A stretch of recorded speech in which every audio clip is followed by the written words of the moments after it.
Namo Vishnupadaya Krishna Prasthaya Bhutale Srimate Bhaktivedanta Swami Niti Namine. Namo Vishnupadaya Krishna Prasthaya Bhutale Srimate Bhaktivedanta Swami Niti Namine. Namaste Saraswate Deve Gauravani Pracharine Nirvishesha Shunyavadi Paschatya Deshatare. Jai Sri Krishna Chaitanya Prabhu Nityananda Shri Advaita Gadadhara Shivasari Gaur Bhaktavinda. Hare Krishna, Krishna Krishna, Hare Hare, Hare Rama, Rama Rama, Hare Hare. I welcome you all for this Brahma-saṁhitā discussions. Today we are starting with Shloka 11. And just to remind ourselves a little bit what we did before. So, the previous time we were discussing this amazing creation of the universes and how Mahasankarshan or Dvitiya Chaturyuga expands into Mahavishnu, who lies down on Karna ocean, and then he sports there with Rama Devi, Lakshmi, and then he desires to create. So her expansion, her shadow appears as Maya, and the Lord Mahavishnu glances upon her. The glance, the halo of the glance, the effulgence of the glance takes form of Shivalinga, Shambhu. And Ramadevi carries the desire of the Lord and the Jiva Shakti and the Kala Shakti and the Kriya Shakti and gives to Shambhu. Shambhu then impregnates Maya, Pradhana, which turns into Mahatattva. So this we were discussing, all these sequences, how all this happens, efficient cause and material cause of it, and like that. So today, Shloka 11, I'll read and share with you screen. Okay, screen share. Okay. So today, Shloka 11. Sahasra Shirsha Purusha Sahasraksha Sahasrapad Sahasrabahur Vishwatma Sahasramsha Sahasrasuh. So here, text 11 describes the Lord. The Lord of the mundane world, Mahavishnu, possesses thousands of heads, eyes, hands. He is the source of thousands of avatars in his thousands of subjective portions. He is the creator of thousands of individual souls. So here, this shloka describes further Mahavishnu. Mahavishnu is described here as one who possesses the thousands and thousands of heads, eyes, hands, unlimited. When you say thousands here, it refers to unlimited. Why is like that? Srila Jiva Goswami says because he is the source of countless avatars. All other expansions, starting from Purusavatara, from Mahavishnu, we'll have Garbhodakasha Vishnu expanding, Kshiradakasha Vishnu expanding, and then all other avatars expand for Kshiradakasha Vishnu. So therefore here the Mahavishnu is described as a source of all avatars. Sahasrasuh means, here you can see Sahasrasuh, the creator of thousands of individual souls. All the jiva emanates from his body, emanates from him. And also Sahasrasuh, Srila Jiva Goswami explains, means that he is the source of countless thousands of universes also. So that will be described soon. And here, let's see the purport.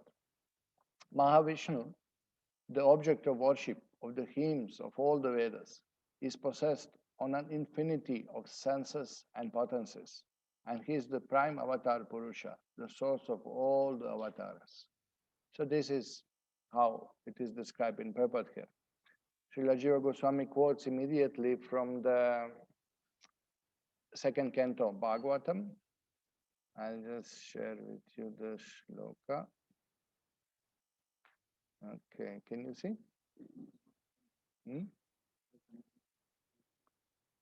Okay. Yeah. Okay, so Adyo Vatara Adyo Avatara, Purusha Parasya, Kala Swabhava, Sagasan Manascha.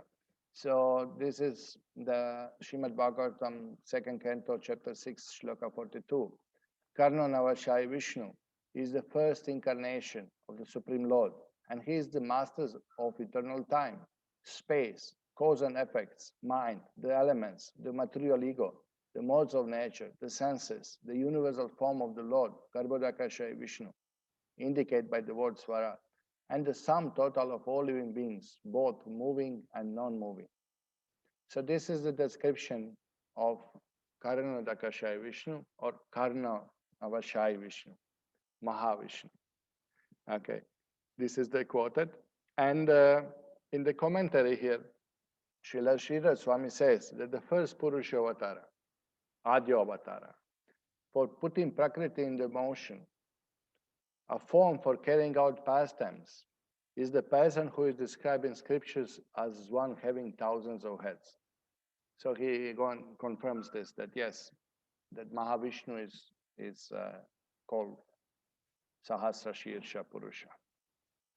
Okay, so now Srila Prabhupada quotes in the Madhya Lila of Chaitanya Charitamrita, first the shloka and then the purport, we'll see some interesting points.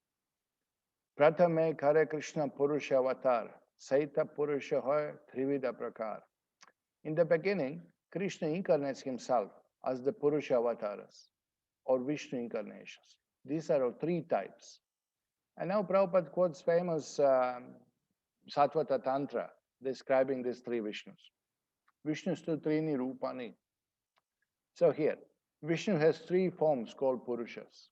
The first, Mahavishnu, is the creator of the total material energy, Mahat. The second is Garbhodakashai Vishnu, who is situated within each universe. And the third is Kshirodakashai, who lives in the heart of every living being. He who knows these three becomes liberated from the clutches of Maya. This is Satvata Tantra quoted and quoted also in Laghu Bhagavatamrita, if I remember correctly.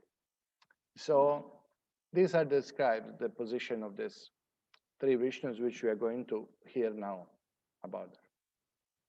Okay, so I'll go to the shloka 12. Narayanasya Bhagavan apastasmat sanatanat avirasit karunarno nidhi sankarshanatmakaha yoga nidram gatastasmin sahasramsha swayam mahan. So here the text 12 reads as follows. The same Mahavishnu is spoken of by name of Narayan in this mundane world. From that eternal person has sprung the vast expanse of water of the spiritual causal ocean. So here we hear in the shloka that the causal ocean, the Karna ocean or Viraja river, it's sprung from himself, from that personality. Previously we heard also that it came from perspiration of the personified Vedas. That's also there.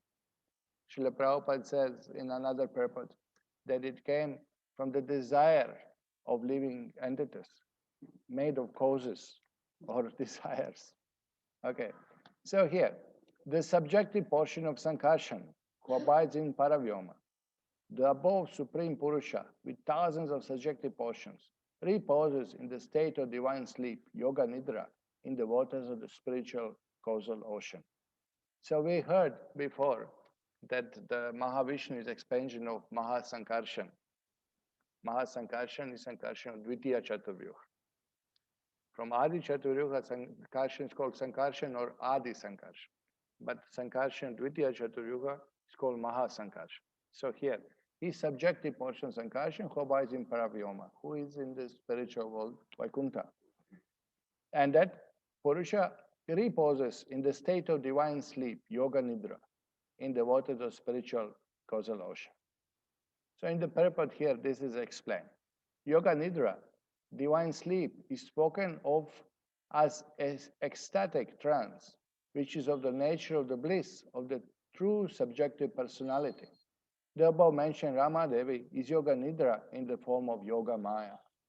So what means Yoga Nidra means that actually Lord has his eternal ecstatic trance, pastimes, blissful pastimes with Rama Devi, which at this moment in Yoga Nidra, divine sleep, these pastimes are not visible to us. They are not manifested. So this is what is said here. Yoga Nidra doesn't mean Lord sleeps, but means that Lord performs eternal pastimes with Rama Devi. Yoga Nidra in the form of Yoga Maya is the spiritual potency of the Lord here mentioned. So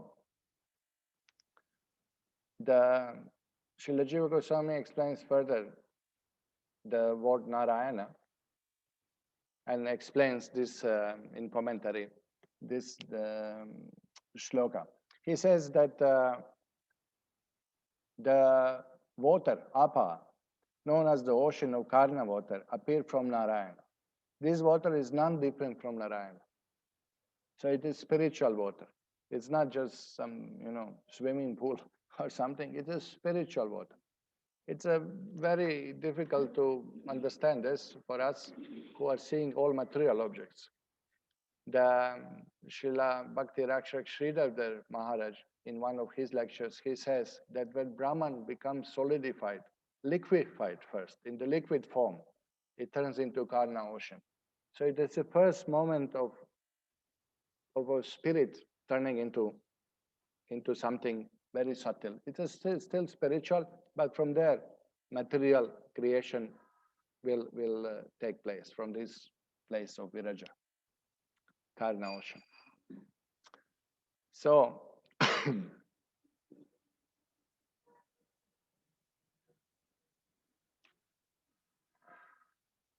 so here Srila Jiva Goswami explains this derivation of the form Narayana. He quotes immediately. This is here. Apo Nara iti prokta, apo vain Nara sunavaha. Tasyata ayanam purvam, tena Narayana smitaha. So it quotes from Vishnu Purana. The word apaha and Nara are synonyms for water, since the waters are considered the sons of Nara, the primeval male or Mahavishnu. Since these waters take shelter, Ayana, of Mahavishnu from the ancient past, he is called Narayan. So he gives another explanation of the word Narayan. Okay. Okay, so here I have some interesting quotes from Srila Prabhupada in Chaitanya Charitamrita purports. Srila Prabhupada explains, Srila Baladev Vidyabhushan has commented that the material cosmic manifestation is a partial kingdom of God, where God must sometimes come to execute specific function. The plenary portion of Lord, through whom Lord Krishna executes such action, is called Mahavishnu, who is the primal beginning of all incarnations. Inexperienced observers presume that the material energy provides both the cause and the elements of the cosmic manifestation, and that the living entities are the enjoyers of material nature. But the devotees of Bhagavata school, which has scrutinizingly examined the entire situation, can understand that material nature can independently be neither the supplier of material elements nor the cause of material manifestation. So this we were discussing last time. This is very important because all world thinks that this material universe came on its own, that material nature is capable of doing anything on its own, but it's not. It's not possible without conscious living being and empowered by his energies. It's not possible for Maya to do creation, even to supply elements, what to speak of creating anything. Because ultimately, from where does the elements come from? Scientists say that chunk has exploded, but from where chunk came at the first place? Who supplied that? It is common sense. But they are so stubborn in their view that there is no God, there is no cause. First, chunk exploded. From where the chunk came from? And second, who caused the explosion? What did move explosion? Okay, so here, Srila Prabhupada continues. Material nature gets the power to supply material elements from the glands of the Supreme Purusha, Mahavishnu. And when empowered by him, she is called the cause of the material manifestation. both features of material nature, as the cause of the material creation and as the source of its elements, exist due to glance of the Supreme Personality of Godhead. Okay, so Pradhana and Mahatattva, or Prakriti and Maya, or efficient and material cause, possible by the glance of the Lord, being empowered by the Lord. That's the whole point. The various expansions of the Supreme Lord who act to empower the material energy are known as plenary expansions or incarnations, as illustrated by example of many flames lit from one flame. All these plenary expansions and incarnations are as good as Vishnu himself. Nevertheless, because of their activities in controlling Maya, sometimes they are known as Mayika, or having a relationship with Maya. So this is the referring to Lord Shambhu, the form of the Lord which is used to deal with material creation, which is used to deal with Maya, with the three modes. So this is quoted by Srila Prabhupada here. And again, the quote, another quote is here. Jagrihe Paurushan Rupa Bhagavan Mahadibi Sambhutam Shodashakalam Ado Loka Sisikshaya.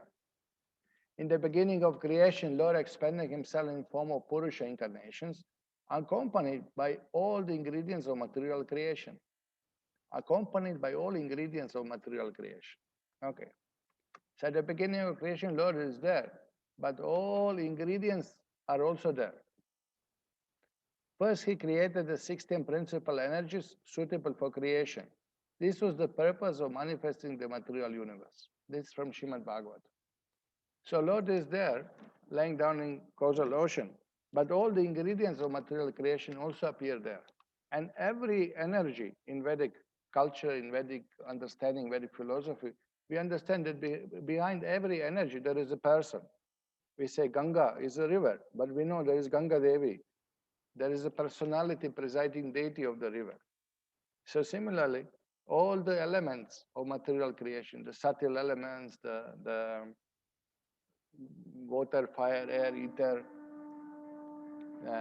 these are all the persons. In person, they stand around the Lord.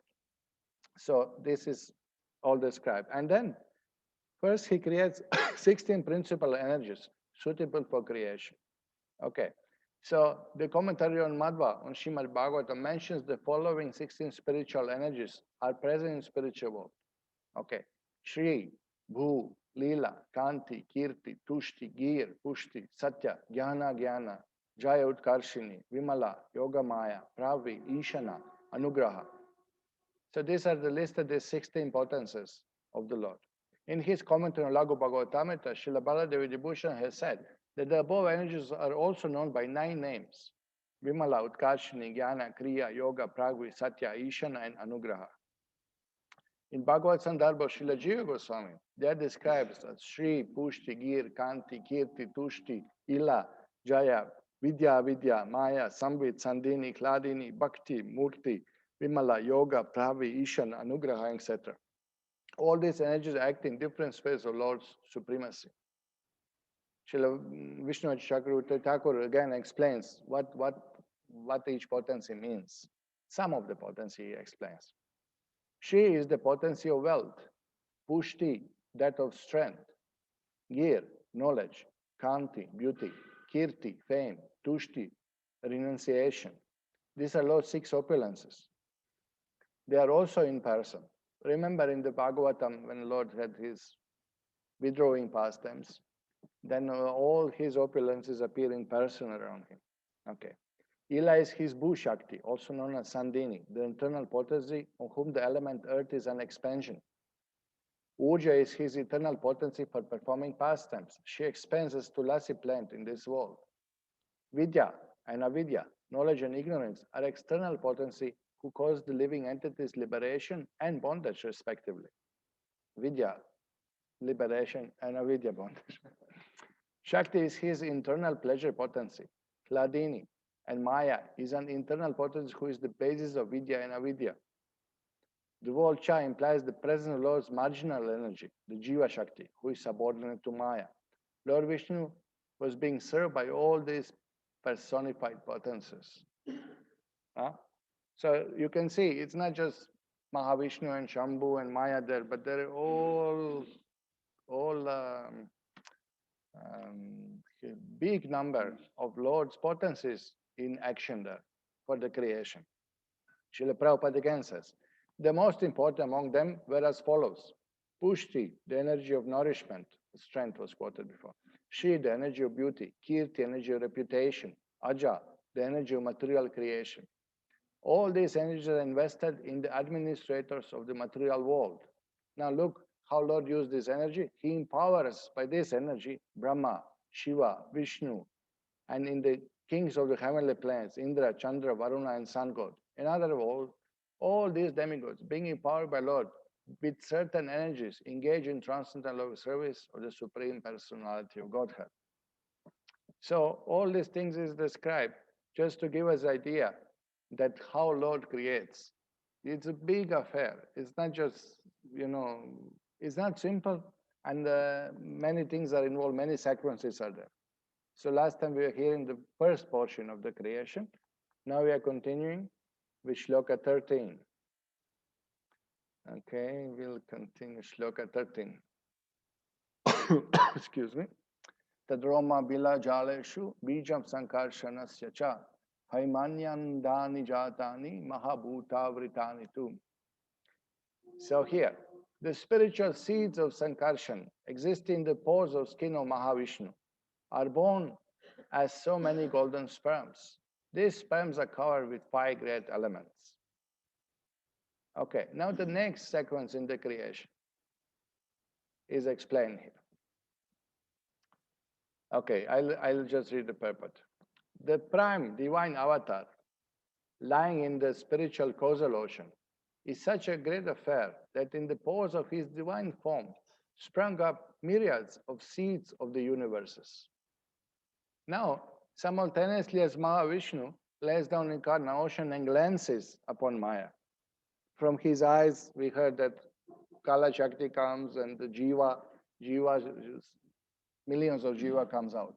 Now, here we see that from pores of his skin, golden sperms, seeds of the universes simultaneously come out. As he exhales, breathes out, from all pore of his skin, divine form sprung up, myriads of seeds of the universe, golden sperms, like a golden eggs. Those series of universes are the perverted reflection of the infinite transcendental region. So these are perverted reflection. Now material universes are created. These are perverted reflection of the original spiritual universes. As long as they remain embedded in his divine form, they embody the principles of spiritual reflection, having the form of golden eggs. Nevertheless, by the creative desire of Mahavishnu, the minute particles of the great elements, which are constituents of the mundane, efficient material cause principles, envelop them. So now what is happening? These golden eggs, I'll show you in the picture here. From the pores of the body of Mahavishnu, millions of golden sperms, golden eggs appear. And as they enter into the cloud of Mahatattva, they become enveloped by the elements, by the water, Mahatattva, falls ego, ether, air, fire, water, and earth. In the subtle form, these are subtle elements at this point of time. This is not the still gross earth manifested. Okay, so these are the coverings of the universe. These golden sperms become enveloped in the elements. Okay, so this is what we are reading.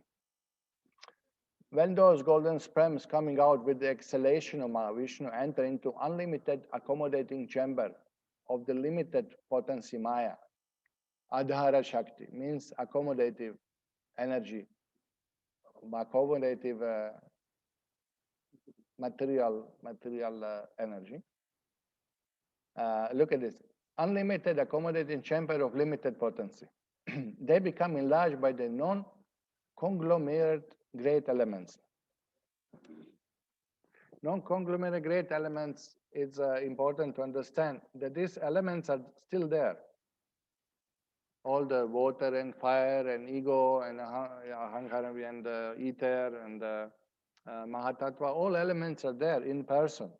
But still, they are not functioning, they are not assembling, they are not forming gross elements. Okay.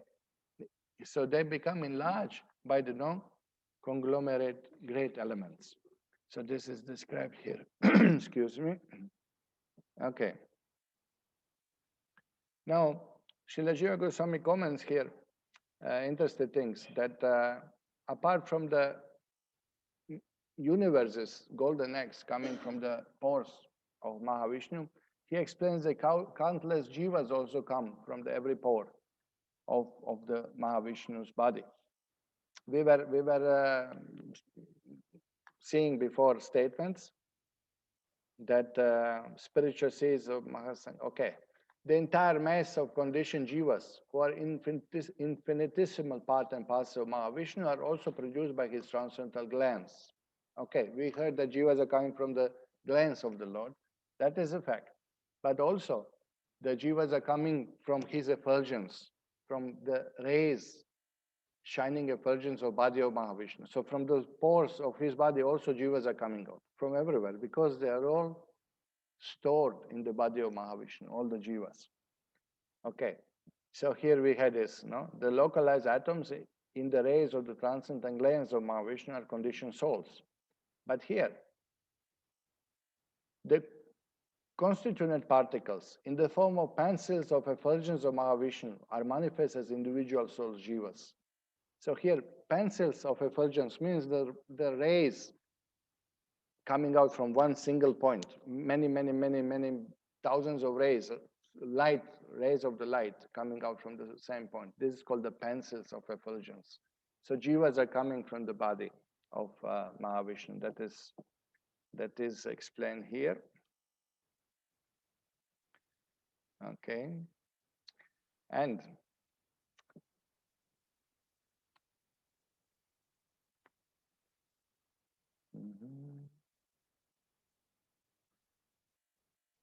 so this is explained. So the jivas and that golden eggs, the golden sperms, become enveloped with this material elements. So now he quotes immediately from Srimad Bhagavatam 10th canto. What I am, a small creature measuring 7 spans of my own hand. I'm enclosed in pot-like universe, covered by material nature, the total material energy, false ego, ether, air, fire, water, and earth. And what is your glory? Unlimited universes pass through the pores of your body, just as particles of dust pass through the opening of a screen window. So here, this is from Brahma's prayers in 10th canto, how Brahma described himself. Who am I? A small creature measuring 7 spans of my own hand. And I'm enclosed in pot-like universe, covered by material nature, Mahatattva, total material energy. What is that? Prakriti. There is outside the last covering of Prakriti, Pradhana. And false ego, Ahankar, ether, air, fire, water, and earth. And what is your glory? Unlimited universe pass through the pores of your body just as particles of dust. So how big is Mahavishnu? Just by hearing this, that millions of universes come out of the pores of his skin. And how many unlimited universes, and how long they last, as he exhales, breathes out, and inhales, all are destroyed. And we think, oh, I live 100 years, and Brahma's 100 years, and we think millions of years, trillions of years. And this is all nothing, just breathe in, inhales, exhales. What an amazing situation, amazing description. The Lord is huge, Almighty Lord. Okay, and then again he quotes it from the 3rd canto, Vaikarika Sahito Yuktair. So the phenomenal material world is expanded to a diameter of 4 billion miles as a combination of 8 material elements transformed into 16 further categories, within and without, as follows. The layers or elements covering the universe are each 10 times thicker than one before. And all the universes clustered together appear like atoms in huge combinations. Now, this is another interesting thing, that these coverings here around the universe that you can see on the photo, these are actually 10 times bigger than previous one. The first one is as a diameter of the universe, 4 billion miles. Okay, so first one is 4 billion miles. Second one of Earth. Second one, water, is 10 times bigger. The fire is 10 times bigger. The air is 10 times bigger. Earth is 10 times bigger. Sigal 10 times bigger. Mahatattva 10 times bigger. And there is then still Pradhana, almost to say unlimited. You know. So these are the coverings of the universe. Now you cannot depict this because the chart will be stretched from here to Delhi. And I don't think it will be so practical, you know. It's a huge size. And you can see why the nature of the universe is darkness. Because we are enveloped by these elements, okay. The only source of light is the sun within the universe, okay. So this, you see these coverings, this is symbolically done here, just we put 7 coverings, you know. And, but this is not exactly in the proportions, original proportions here. Okay, so I'll just read further. Srila Prabhupada explains that now these universes, they cluster together, they float like a bubbles on the ocean. Sometimes devotees misunderstand that there is other side of the ocean, that is material world, some bank of the ocean, some solid portion, but nothing like that. Whole material universe is just like a cluster, all these universes clustered together, like a grapes clustered together, like a bubbles floating on the water. That's all. That's all. They float on the water, and Mahavishnu inhales, gone. Exhales, makes so many bubbles. Inhales, gone. Everything is happening on the Karna ocean. There is no other side in that sense. There is no, on one side of the Karna ocean, this is all happening, but there is no like kind of solid bank or something like that. It's some little bit of, it's a difficult to understand. So here, Srila Prabhupada says like this. Are you seeing this? Is it coming? Both the material worlds and their inhabitants, including the demigods and their worshippers, are bubbles in the cosmic ocean. For example, this is the quote Prabhupada gives, okay? They are bubbles in the cosmic ocean. Who? The demigods and their worshippers. Now people worship demigods within material universe, but they are also going to disappear. Abrahma bhuvana loka punaravartinojina. When Lord inhales and exhales, all are gone. The demigods and their worshippers. Everything within material world is gone. No? Therefore, worship of Vishnu is recommended. Okay. So here, Srila Prabhupada quotes, there's a nice purpose. Just little attention. I know it's a little boring when we are reading the purpose, but they are so good, there's no need to explain anything else than what Prabhupada said, really. Hear this. According to Srila Jiva Goswami, all the universes are clustered together, up and down, and each and every one of them is separately sevenfold covered. Okay, so each of these golden eggs is covered in 7 folded layers of the material elements. Okay, each. The watery portion is beyond the 7-fold coverings, and each covering is 10 times more expansive than the previous covering. So then they float in the Karna ocean. Remember Vamanadeva piercing the coverings of the universe with his foot. What happened? The water entered in, the Karna ocean entered in. Okay. Remember the Krishna and Arjuna, when they, with the Sudarshan Chakra, pierced the coverings of the universe, went to see Mahavishnu, they saw the Brahma-jyoti effulgent light. Why? Because the universe half is floating on the water, which Vamanadeva pierced, and top portion is in the Brahma-jyoti effulgence. So when they came, they saw the Brahma-jyoti portion. So this is how it is. They're floating on the water. You know, when something floats on the water, one portion is touching water, one portion is in the air. The air is Brahma-jyoti there. And this is exactly what is described. That the beautiful effulgence of Brahma-jyoti was seen by Arjuna and Krishna. The personality of Godhead who creates all such universes by his breathing period lies above the cluster of the universes. The water of the causal ocean is differently situated than covering water of the universe. Okay, now don't misunderstand that layer of water covering, enveloping the universe is the same like Karna ocean. No, that is different. The water that serves as covering of the universe is material, whereas the water of causal ocean is spiritual. As such, the watery covering mentioned here is considered to be false egoistic covering of all living entities, and the gradual process of liberation from material coverings, one after another, as mentioned here, is the gradual process of being liberated from false egoistic conception of material gross body. And then being absorbed in the identification of the subtle body till the attainment of the pure spiritual body in the absolute realm of the kingdom of God. So these coverings of universe actually starts, you can see, starts with Mahatattva, and we will be explaining now. The Mahatattva expands, from Mahatattva emanates three types of ego. Ego in Sattvagun, Rajagun, Tamagun. And these are all subtle coverings of the soul. And from each Sattvagun, Rajagun, Tamagun, ego, different things are produced. I'll just be reading about it. You all know this. This is all from Srila Prabhupada's books. Okay. So the idea is that these coverings of universe also we have to pierce through. We have to get free from all these coverings which Jiva is covered. False ego, that we are enjoyers of material world. Srila Sridhar Swami confirms that the part of material nature, after being initiated by the Lord, is known as Mahatattva. A fractional portion of the Mahatattva is called false ego. Okay, from Mahatattva, false ego comes. A portion of ego is vibration of sound. Okay, a portion of sound is atmospheric air. From ether comes the air.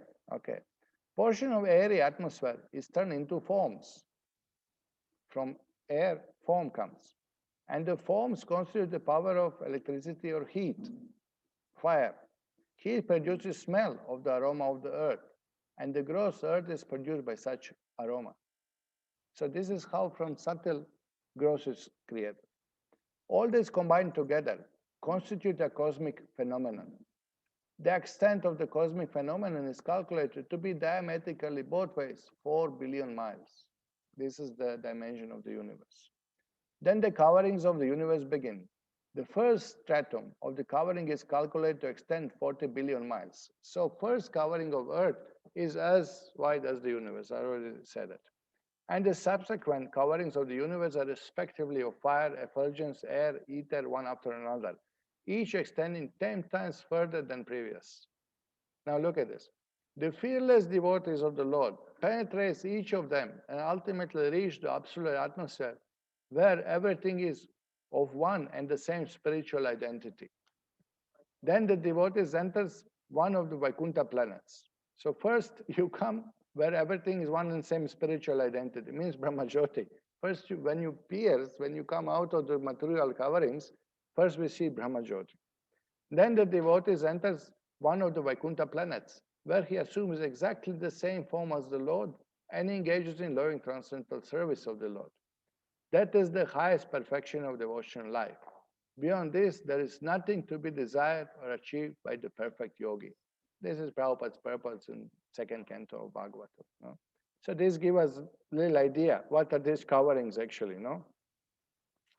So now, this is the shloka 13, and in Brahma-saṁhitā we have this, I just read one more time shloka so that we back to the focus what we are talking about.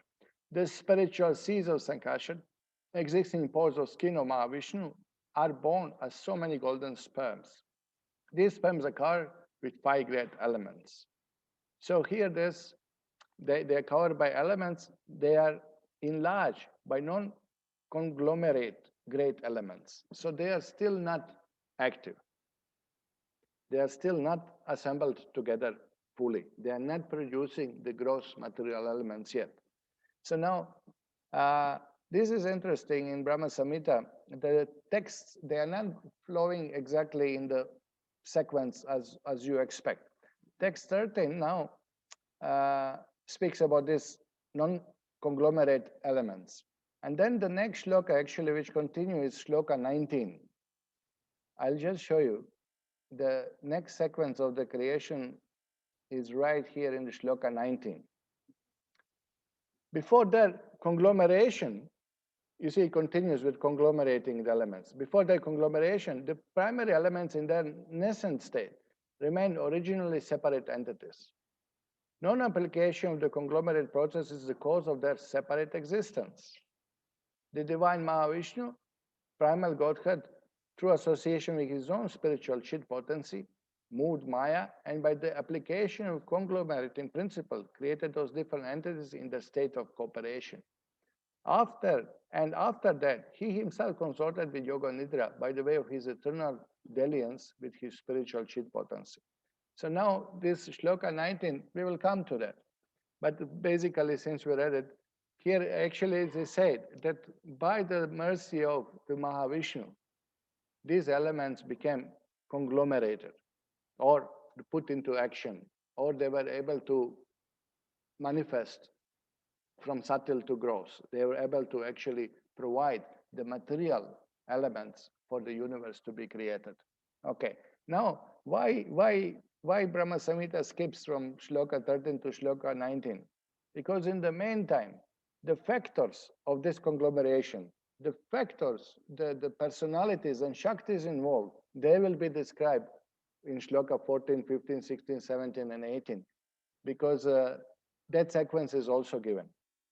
So don't get confused when you read Brahma-saṁhitā. This is a little bit tricky, but if you're attentive, it's okay. You can get it. It's shloka 13 explaining these elements are enveloping the universe, but still they are not manifesting any body, any planet, nothing solid within material universe. That is not possible. Inside of the universe creation is not possible yet. That will be possible by the interference of Mahavishnu again. And in the which form? In form of Garbhodakashaya Vishnu. Okay, so now we'll go back to shloka 14. What is the time? Oh, we have some more time. Okay.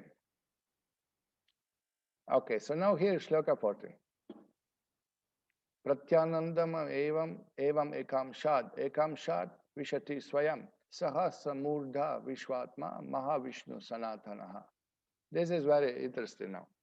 Okay, the same Mahavishnu enter into each universe as his own separate subjective portion. The divine portions that enter into each universe are possessed of his majestic extension. They are the eternal universal soul, Mahavishnu, possessing thousands of heads. Now, what is described here is that when Mahavishnu exhales and all these golden sperms, the golden eggs, enveloped with the elements, then he expands into each universe. Look at the Sanskrit here. Ekam shad, ekam shad. Ekam shat, as his own separate subjective portions. He expands not only in Garbhodakashaya Vishnu, but into how many universes? This many Garbhodakashaya Vishnu. Ekam shad. Therefore, it's used in Sanskrit like that. Ekam shad. So, Garbhodakashaya Vishnu, Mahavishnu expands into Garbha and enters into the each universe. Okay. So enter into each and possessed of his majestic extension, possesses thousands and thousands of heads. So again, it's confirmed why Mahavishnu is called one who possesses thousands and thousands of heads, because he expands into thousands and thousands and thousands of forms separately. Okay, so let me read the purport here. Here, Mahavishnu, lying in the spiritual causal ocean, is the subjective portion of Mahasankarshan. Okay, so we know from Dvitiya Chaturyuha of Vaikuntha, Mahasankarshan, here. From Narayana of Vaikuntha, Mahasankarshan expands. From Sankarshan of Dvitiya Chaturyuha or Mahasankarshan, Mahavishnu or Karnadakashaya Vishnu expands. This is what is described here in this shloka. Okay. He entered as his own subjective portion into those universes. So this is now Garbhodakasha Vishnu described. These individual portions all represents the second divine Purusha, lying in the ocean of conception and is identical with Mahavishnu in every respect. He is also spoken as a divine guide from within of all souls. Okay, so this is the description of Garbhodakasha Vishnu. Srila Jiva Goswami explains here that this verse describes how Lord enters into each universe in separate forms. He does this by producing separate expansion in each universe, Ekam Shad, Ekam Shad. So thus there are so many Garbhodakasha Vishnus. And then we understand there are so many Brahmas, there are so many Shivas, there are so many demigods in each universe. Maybe one Brahma in each universe, but there are so many universes created. Okay, so this is here. Now Shloka 15. Vamanagat asrijad Vishnum Dakshinagat Prajapatim Jyotirlinga Mayam Shambhu Kurcha Deshad Avasrijat. Now this is very interesting. The same Mahavishnu created Vishnu from his left limb. Brahma, the first progenitor of beings, from his right limb, and from the space between his two eyebrows, Shambhu, the divine masculine manifested hello. Now look at this.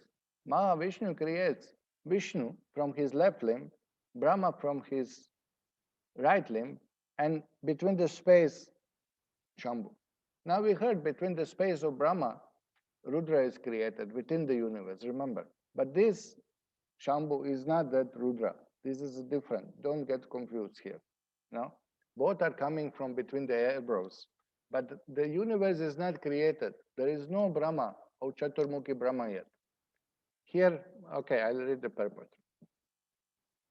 The divine Purusha, lying in the ocean milk, the same who is regulator of all individual soul, is Sri Vishnu. Now here, lying on ocean milk. Who is lying on ocean milk? Kshirodakashaya Vishnu. So this is now explained that Mahavishnu creates Vishnu from his left limb. Now Vishnu, Brahman, and Shambhu are created.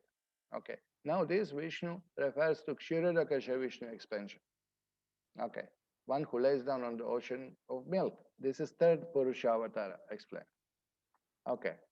And Hiranyagarbha is mentioned in the shloka. Prajapati, Hiranyagarbha Brahma. The seminal principle, the portion of the Supreme Lord, is the prime progenitor who is different from four-phase Brahma. Now this is called Hiranyagarbha Brahma. The Brahma is who is prototype Brahma. This Brahma, you can see, these are created outside of the universes. These are called, refers to as a prototype demigods or Adi Devatas or this Brahma will give qualities and Shaktis to all Brahmas in each universe.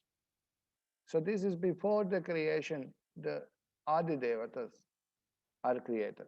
So first came from the body of Vishnu itself, came Vishnu, Shiva, Shambhu, and Brahma. These are not yet jivas of material world. Okay, these are not the demigods we speak within material world. The same Hiranyagarbha is the principles of seminal creating energy of every Brahma belonging to each of the infinity of universes. So he gives the essence of the characteristics of each Brahma in each universe. And what Brahma does in the universe? He creates all other devatas. He is Prajapati, correct? So from this Brahma, all other devatas will be created. So this is interesting. So this Brahma will create devatas even outside of the universe. Before these devatas within universe are created, the other devatas will be all expanded from this Brahma. Okay. And then Shiva is there. The divine masculine manifestation, Hello, Shambhu, is the plenary manifestation of his prototype Shambhu. You see the word is used, prototype Shambhu. The same as the primary divine masculine generator symbol Shambhu, whose nature has already been described. So that Shambhu, who is the effulgence, halo of Mahavishnu glands, his expansion comes this Shambhu, who is the prototype Devata, who will give Shakti to all Rudras, Shivas within the universe to destroy the universe. So before even creation, all the Devatas in their it's sometimes described almost spiritual form. This is how it's described.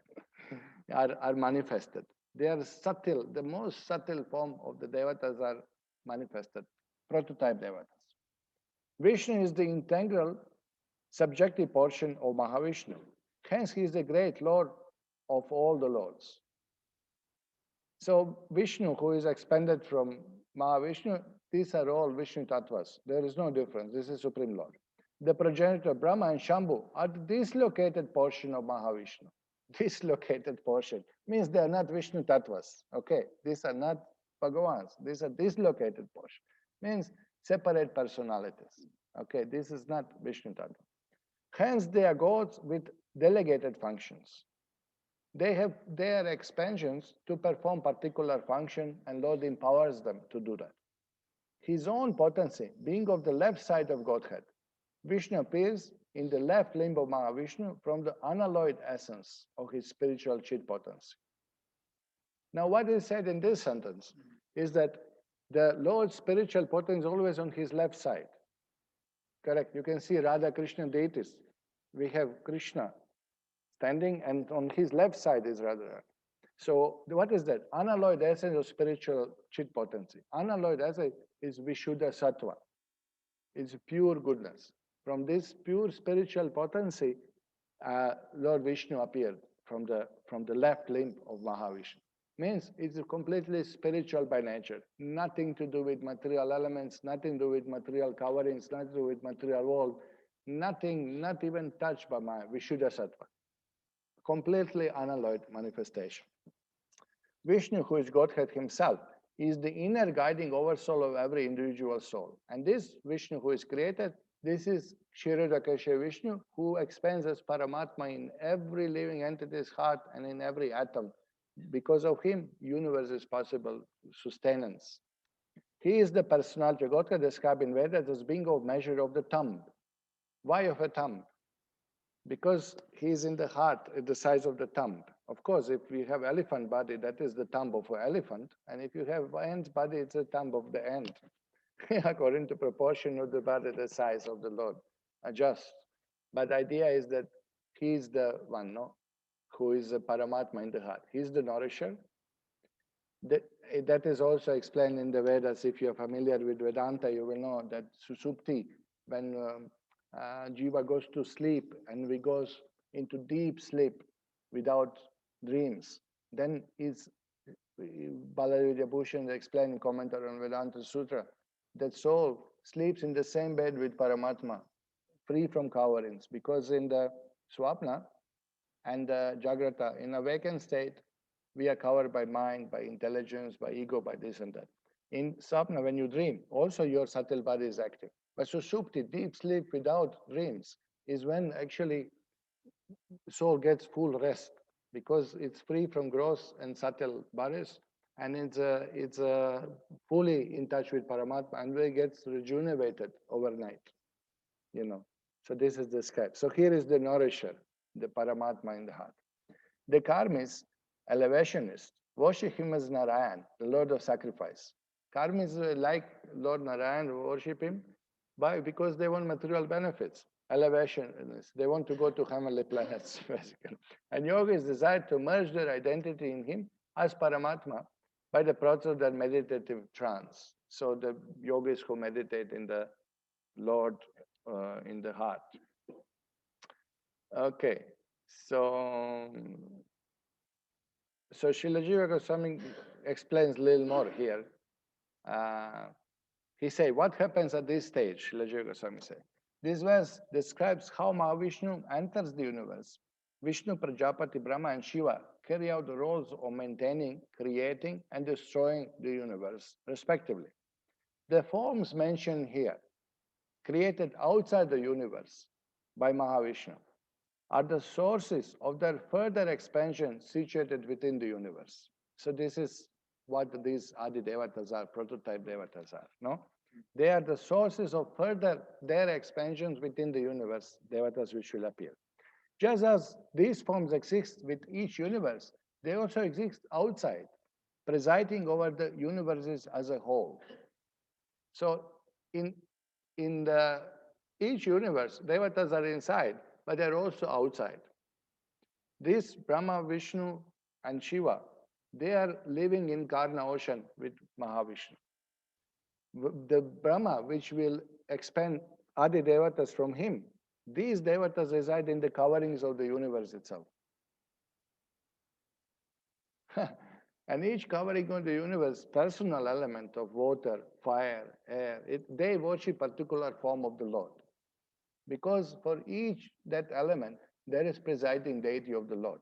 So I'll just show this in the coverings here. You can see here that in coverings of the earth personifies worship Lord Varaha there. Cities are there, palaces are there, people live there, jivas live. I mean, there's different devatas, they live there. Okay. Water personifies worship Lord Matsya. Fire personified worship Surya Narayan. Air personified worships Pradyumna. Ether personified worships Aniruddha. False ego personified worships Sankarshan. And the presiding deity of consciousness, Mahatattva, is Vasudeva. So he is worshipped by Mahatattva. And above that, there is Pradhana, which is Prakriti herself, the most subtle form of Prakriti. She worships Mohini Murti. That is described in Brihad Bhagavatamrita. This, the 8th layer, is sometimes mentioned. You will see in Bhagavatam, sometimes 7 layers are mentioned, sometimes 8 layers are mentioned.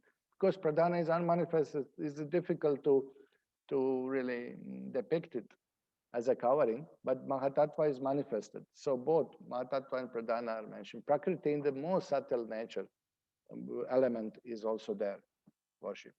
So all these devatas, they reside in the coverings, and all these potencies in person, elements, everybody is there with Mahavishnu incarnation, the original. This is before Brahma is yet created. Before anything happens within the universe, all these prototype devatas are expanded. Among them, Prajapati mentioned this verse is 4 of Hiranyagarbha. Srila Jiva Goswami explained, Hiranyagarbha Brahma. So this, we didn't depict all these personalities because it becomes so crowded here in the chart. Already people are complaining the chart is so much detail and confusing. But actually, how do you depict all the creation? You have to show now 16 potencies swimming around Karna Dakashaya Vishnu, means they are manifested in person, they're offering prayers. Then you have all elements in person. Okay? Then you have all the devatas in person. Huh? So it's a complex. Okay, so Hiranyagarbha is the creator of various devatas dwelling within the coverings of the universe. Vishnu is the maintainer of all the universe, and Shiva is the destroyer of all the universe. Kurcha Deshat means from between the eyebrows, Kurcha Deshat, that Shiva came. This form should be understood to reside in the water surrounding Mahavishnu. This is what Srila Jiva Goswami explains. So now, this is very interesting, that if you read second canto Bhagavatam, or if you read Vedas, where Purusha Sukta prayers are explained, you will see that devatas are offering prayers to the Lord, like, oh Virat Rupa, Hiranyagarbha. Hiranyagarbha doesn't refer only to Brahma, refers also to Garbhodakasha Vishnu. Vishwarupa, Virat Rupa of the Lord, universal form of the Lord.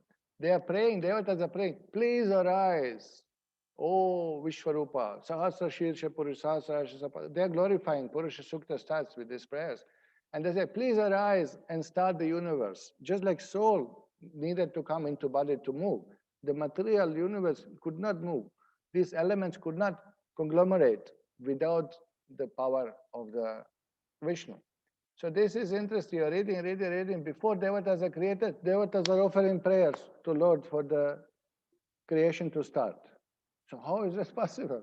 So these are these prototype devatas. These Adi devatas. These are the devatas outside of the universe. They offer these Purusha Sukta prayers. They are existing before. Okay, so here, this is described in second canto also Bhagavatam. Just a second, I have here second canto of Bhagavatam also. No, I think here, oops, I think here, yes. Okay, here we have Vaikarikan, Mano Jagye, Deva Vaikarika Dasha, Digvatarka Pracheto Shvi, Vakhni Dropendra Mitrakha. Okay, here, from the modes of goodness, the mind is generated. Now remember, Mahatattva expands into false ego, and ego in the mode of goodness generates demigods. From the mode of goodness, the mind is generated and becomes manifest, and also the 10 demigods controlling the bodily movements. Such demigods are known as the controller of directions, controller of the air, the sun god, Varuna, Ashwini Kumaras, the fire god, king of heaven, worshipful deity of heaven, that is Upendra here mentioned, Upendra, and the chief of Adityas, and Brahmaji, the Prajapati, also came into existence. So these are all the devatas created before the universe is created, before they actually gross material bodies are formed for the jivas to take role as the demigods. So here, if you see the purport also, it's all more details explained. I just read another quote from Srila Prabhupada here just to make things more clear. I think I deleted from the quote. Okay. What's the time now? Now it's already 9 o'clock. Okay. I'll stop here now. And I know it's a little bit complex, all of this, but I suggest that please you kindly go through these shlokas of Brahma-saṁhitā, read the purpose. It's quite clear. Purpose are really explaining very nicely. And it's nothing new, actually, just nothing new that you heard. But just when you read Srila Prabhupada's books, when you are more attentive, when you have more information now, you can actually see all these things described in Prabhupada's books, all the prototype devatas. Hiranyagarbha Brahma also Prabhupada mentions in third canto. And you can see that all these things are actually described in Prabhupada's purports. And the acharyas, by their commentaries here in Brahma-saṁhitā, make our life easier to understand. See how complex is creation, how many things are involved. It's very amazing, it's very impressive. And we are not over it. We are not over.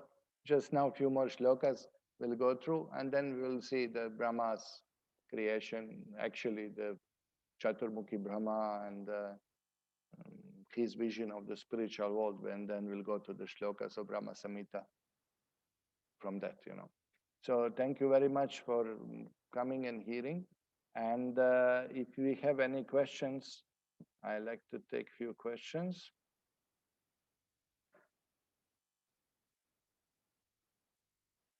Okay, so here we have, in coverings on universe, why subtle ingredients like mind and intelligence are not accounted?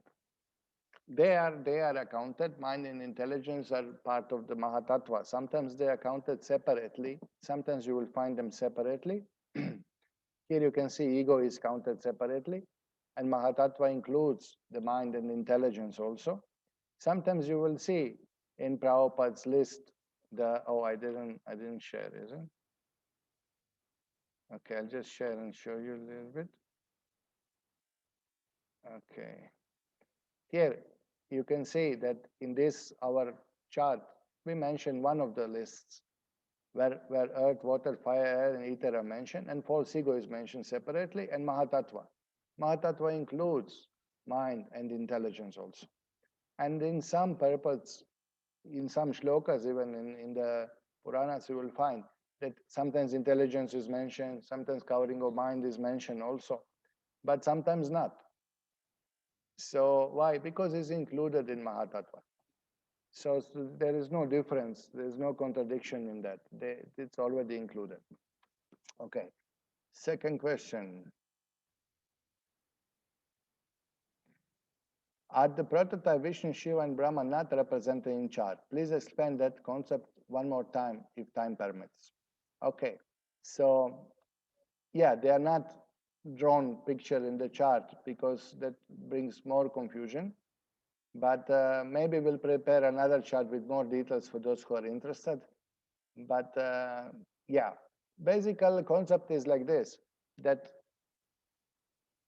the Mahavishnu creates Brahma, Shiva, and Shambhu, Shiva and Vishnu, before the universe is created. And they act as a prototype. They give the qualities to all other devatas who will appear within the material world. Brahma gives to all Brahmas, Shiva that gives to all Shivas, and Vishnu, he is a supreme Lord. He is completely not tinged by anything material. And you can see this is described very nicely in the shloka 19. After all these elements conglomerate and put themselves into action, what the Lord Vishnu does, goes back in yoga nidra and enjoys with Rama Devi transcendental pastimes. He has nothing to do anymore with this material creation. As a Kshirakasha Vishnu, he enters every atom and everyone's heart and sustains everything, nourishes everything, maintains everything. But simultaneously, his job is transcendental pleasure. His main purpose is enjoying with his Rama Devi, transcendental potency. So we'll be going one more time. Next time we'll be continuing this discussion. You'll hear more about other devatas.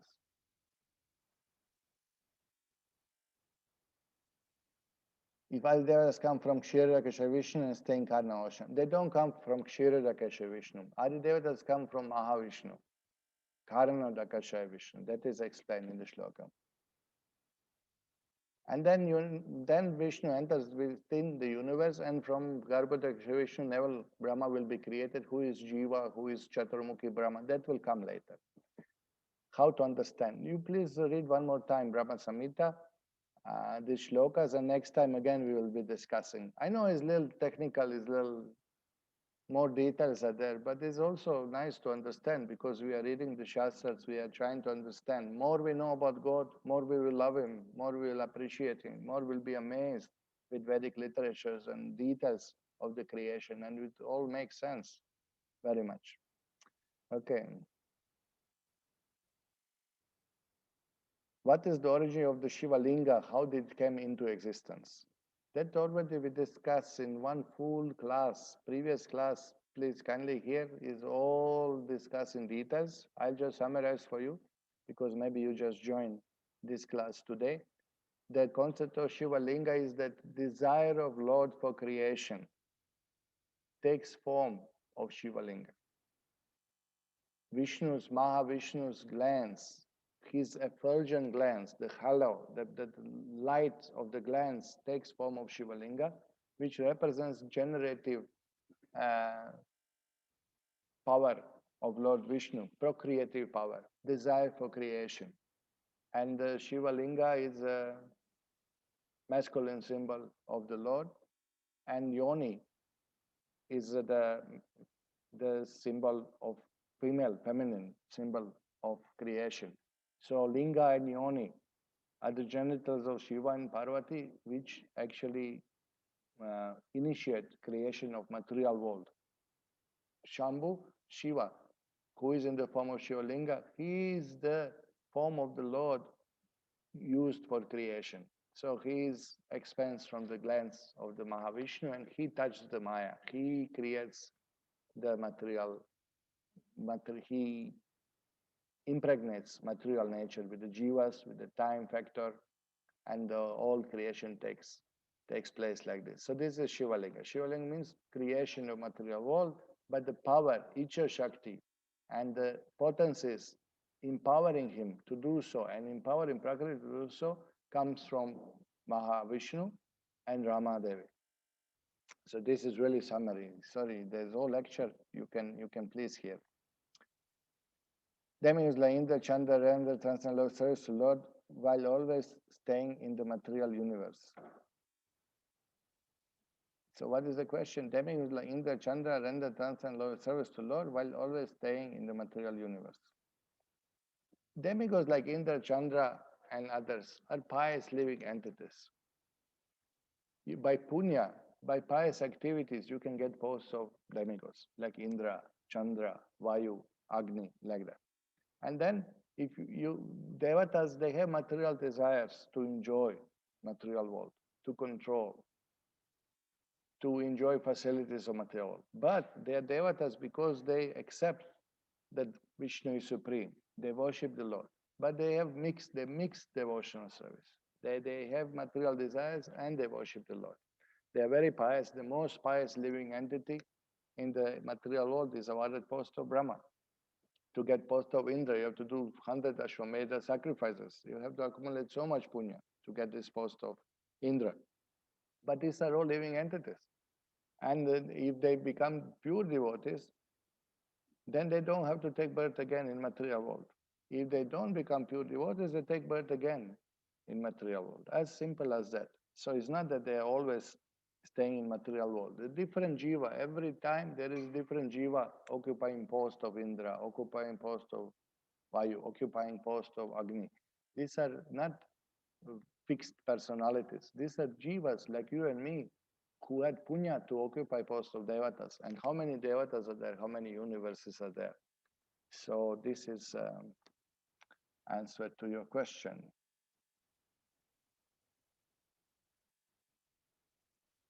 Does the Brahma Jyoti separate the Karna ocean of spiritual world and Viraja ocean in material world? Okay, look, the Brahma Jyoti is shining one side of the Karna ocean. Karna ocean and Viraja is the same thing. There is no difference. It's not that Viraja is something else and Karna ocean is something else. It's the same thing, Karna ocean or Viraja river. So this Viraja river floats all around, Karna ocean, all around the spiritual world. Okay? So it surrounds the spiritual world. And then comes inside layer of Brahmajyoti, and within Brahmajyoti, all the spiritual Vaikuntha planets float. So this, I can give you a little bit hint of it in this chart. You see, this is the spiritual world. And this is the Karna ocean or Viraja river, Karna ocean, the same thing. And goes full round around. Again on chart, we cannot put full round, but goes full round around. And Brahmajyoti is here. And Viraja is here. And in one portion of Viraja, material clouds is formed, Mahatattva. And here, as a bubbles, material universes float. This is only one portion of spiritual. Other portions are clear. And then above that is Brahmajyoti, you see. Brahmajyoti is here. And then in Brahmajyoti float millions and millions of Vaikuntha planets. Millions of Vaikuntha planets, they float in Brahmajyoti. Brahmajyoti indeed is effulgence coming from the Vaikuntha planets, shining on their own. And from each form of the Lord, Lord's bodily effulgence causes Brahmajyoti. Okay, so thank you very much for asking questions. Hope this helped. And we'll see you, Krishna willing, tomorrow. We'll continue this process of creation. And hopefully we'll understand a little better, a little more details about this amazing Srishti Leela of the Lord. Thank you very much. Srila Prabhupada ki jai. Śrī Brahma-saṁhitā ki jai. Gaur Premanande. Hari Hari. Krishna Padaya, Krishna Prasthaya Uttale.